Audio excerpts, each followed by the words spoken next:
আসসালামু আলাইকুম। আপনারা সবাই কেমন আছেন? আলহামদুলিল্লাহ আমি ভালো আছি। আর এই তো সকালবেলা ঘুম থেকে উঠে দেখি বারান্দাতে সমস্ত কাপড় চোপড় পানিতে ভিজে পড়ে আছে।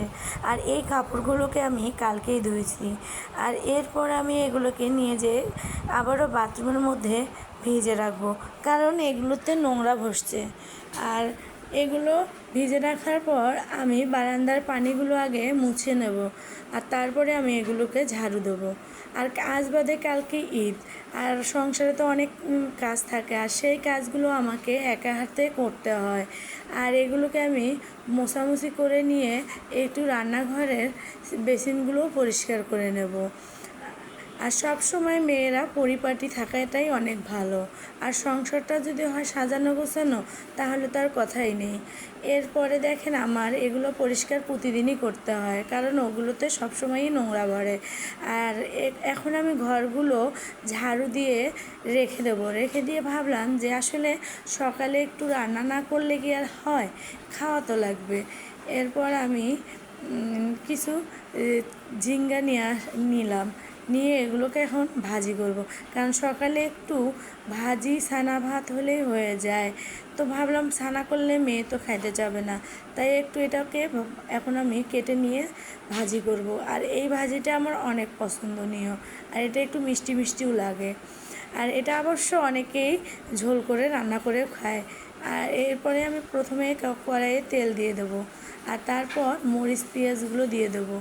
আর এগুলোকে আমি আস্তে আস্তে ভেজে নেব। আর ভেজে নেওয়ার পরে যখন আমার মরিচ পেঁয়াজটা একদম লাল লাল হয়ে আসবে, তখন আমি এর মধ্যে হলুদের গুঁড়া দিয়ে দেবো, পরিমাণ মতো একটু লবণ দিয়ে দেবো, আর রসুন বাটা দিয়ে দেবো। আর দিয়ে এটাকে আমি আবার একটু লাল লাল করে ভাজবো। তারপর ঝিঙ্গাগুলো আমি এতে দিয়ে দেবো। আর ঝিঙ্গা ভাজি করতে কিন্তু আমার অনেক ভালো লাগে। এই তো আমার ঝিঙ্গাগুলো দেখেন অনেক সুন্দর হয়েছে। আর এই ঝিঙ্গাগুলো ঝোল খাইলে হয়তো বা একটু কমই ভালো লাগে, আর আপনারা দেখবেন এটাকে ভাজি করে খেলে অনেক টেস্টি লাগে। আর এর ফাঁকে আমি সংসারের বাকি কাজগুলোও সারবো।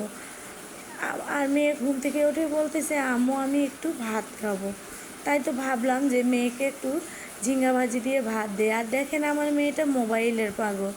আর ঘরগুলো তো অনেক আগে আমি ঝাড়ু দিয়ে রাখছি, এরপর আমি এখন সব কাজ শেষে ঘরগুলো মোছা দিয়ে দেব। আর আমার সব সময় পরিষ্কার থাকতে অনেক ভালো লাগে। আর বালতিতে কিছু কাপড় ভিজে রাখছিলাম, এই কাপড়গুলোকে এখন আমি নাড়ি দেবো। নাড়ি দিয়ে ভাবলাম যে আমাদের খুলিটা তো অনেক নোংরা হয়েছে আর শ্যাওলা বসছে, তো এখন আমি এগুলোকে নাড়ি দেওয়ার শেষে খুলিটা ঝাড়ু দেবো। আর খুলি ঝাড়ু দিতে গিয়ে দেখি এই শ্যামলাগুলো না উঠালেই নয়, কারণ আমার মেয়েটা অনেক দুষ্ট। আর যদি এখানে ও পড়ে যায় তাহলে তো মুশকিল হয়ে যাবে। তাই ভাবলাম এগুলোকে এখন তাড়াতাড়ি করে ধুয়ে ফেলতে হবে, পরিষ্কার করতে হবে। তো গাইস, আজ এই পর্যন্তই। আবারও নতুন কোনো ভিডিও নিয়ে আসব। আর সবাই আমাকে একটু সাপোর্ট করবেন। আসসালামু আলাইকুম।